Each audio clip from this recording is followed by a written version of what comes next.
But I think a lot of people, they envision the job that they want to have as like the end of the destination. It really is a process to build up the experience to get there. But I do think there's a little bit of disconnect between what jobs are out there and kind of what the dream job is. Yeah. Those jobs that are out there now are really critical to building experience.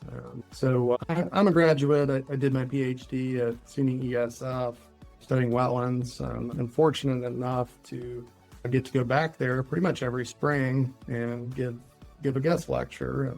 That's one of the questions that I asked those wetlands classes is how many people want to work for a state agency or a nonprofit? And almost everybody in the class raises their hands. And so what if I told you that there were like dozens of engineering firms right here in Syracuse that are looking for people with your skills that maybe you're writing them off, but they still do good work. And a lot of engineering firms are doing environmental compliance, permitting of development projects, and coordination of habitat offsets.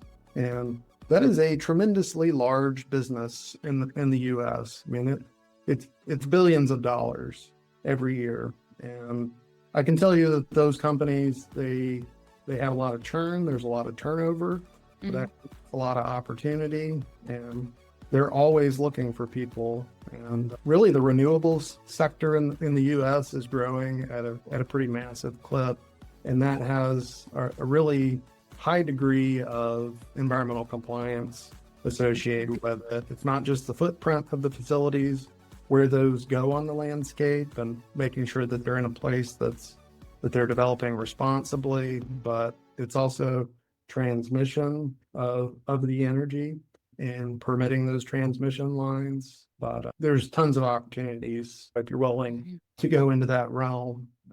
Being in that kind of field was an important stepping stone for myself. I don't know, there may be more jobs out there in that field than kind of the nonprofit sector. So, but that doesn't mean it has to be a permanent destination either, but something maybe worth considering if you're looking for opportunities.